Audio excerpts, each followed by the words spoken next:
o que é uma revelação particular, como a igreja lida com uma revelação particular e como nós, fiéis católicos, devemos, então, estar diante de uma possível revelação particular. Vamos começar falando por isso, para depois a gente entrar propriamente dito no tema. Ok, Eric. Olha, primeiro que, como o próprio São Paulo dizia, que de diversas formas Deus falou conosco. E na plenitude dos tempos, falou através de seu Filho. Cristo é a plenitude da revelação. E se nós entendemos que Cristo é a plenitude da revelação e as Sagradas Escrituras, que são chamadas de a revelação por excelência, ou melhor dizendo, que é chamada da revelação por excelência, nós sabemos que terminou com São João Evangelista. E o livro do Apocalipse, a palavra Apocalipse em grego, em português traduzido quer dizer exatamente revelação. Então, com este livro, a revelação propriamente dita, tudo aquilo que precisávamos ouvir, receber, escutar do Senhor, foi nos dado e entregue à igreja. Muito bem, ao largo dos tempos, ao largo dos séculos, Deus permite por misericórdia, aliás, não permite somente, Deus, por misericórdia, vem nos recordar através de alguns instrumentos, e aqui nós temos a Virgem Santíssima em primeiro momento, ou alguns santos videntes em outros instantes, aquilo que é essencial da sua mensagem, Eric, é essencial da revelação propriamente dita. Ok. Portanto, elas estão na esteira da revelação normativa, da revelação solene de Deus, que são as Escrituras, mas não vem acrescentar nada novo, vem a recordar. Elas não acrescentam um novo dado de fé, algo que ainda não sabíamos, ou assim por diante. Não, elas sempre vêm a recordar aquilo que Deus já nos tinha ensinado, vou dizer de uma maneira mais simples, viu? Por sua palavra, a palavra de Deus, e que muitas vezes vinha caindo no esquecimento. Sobre o valor de uma revelação particular. A igreja é mãe e mestra, como lembrava São João 23. Mãe e mestra. E como mãe e mestra, a igreja permite que aconteça um acompanhamento dessas revelações particulares, de manifestações do Senhor à vida de determinados instrumentos que Ele escolheu para serem portadores de uma mensagem que recorde a sua verdade, que recordem a sua palavra.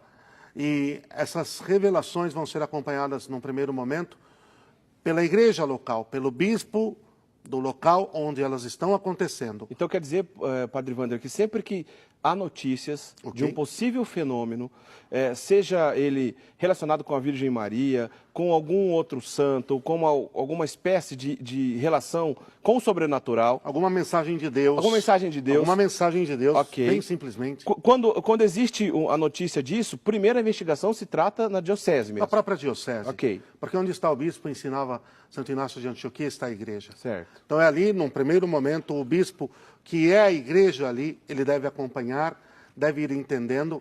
E podemos aprofundar, Eric, mas a primeira realidade está de acordo com a palavra de Deus? Essa revelação particular está de acordo com o que a igreja ensina, a sua sagrada tradição, o seu sagrado magistério? Já que nós somos Bíblia, tradição e magistério, está produzindo frutos de vida nova e de conversão?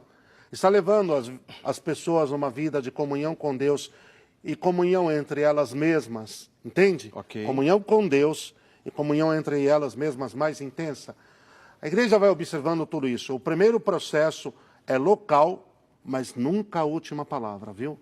Sempre acaba tendo o aval da igreja, vamos dizer assim, da sede da nossa igreja, né, que é o Vaticano, e é onde nós devemos sempre recorrer nesses casos, não é isso? Então, desde o início, Pedro, no que tange a fé e a como viver pela fé, a fé e aos costumes, a última palavra de Pedro. Certo. Então, esgotado o processo de averiguação, de acompanhamento no próprio local onde tudo está se dando através do bispo, ele encaminha todo esse processo a Roma, e Roma vai concluir os estudos, podendo pedir mais elementos, podendo pedir mais provas, podendo pedir mais dados, ou dando já por suficiente, por mais do que necessário, e aí se pronunciando ou não.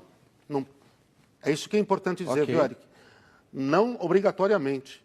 Talvez a igreja vai deixar que aquilo ainda leve mais um tempo, amadureça mais, que as coisas vão se tornando mais evidentes, até que, enfim, quando se pronunciar, aí sim, se pronuncia pró, A revelação particular está acolhida como devoção, como realidade que reafirma o valor único da palavra de Deus, da revelação, das Escrituras, da tradição e do magistério. Se a igreja disser não, isso não vem de Deus, Roma locuta, causa finita. O Papa falou, assunto encerrado. Então, rapidamente, só para a gente terminar esse assunto, claro. Alguns exemplos de revelações particulares, se a gente poderia citar, por exemplo, Fátima se trata disso? Sim. Lourdes se trata disso? Sim, se apoie sobre as revelações, as aparições de Nossa Senhora, são os casos mais conhecidos em todo o mundo, particularmente as mais difundidas nos últimos séculos, né? Quer dizer, Paris, La Salette, Lourdes e Fátima. São revelações particulares. E quando se trata, por exemplo, da própria pessoa de Nosso Senhor Jesus Cristo, para dar um exemplo, Santa Faustina Kowalska, com a instituição da festa da Divina Misericórdia. Exatamente. Na mesma, vamos dizer assim, no mesmo segmento do que aconteceu com Santa Margarida Maria, ok?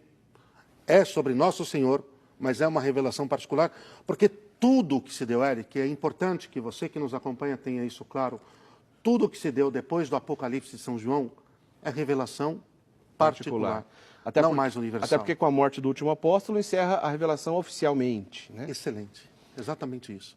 Com a morte do último apóstolo, o ciclo da revelação está concluído.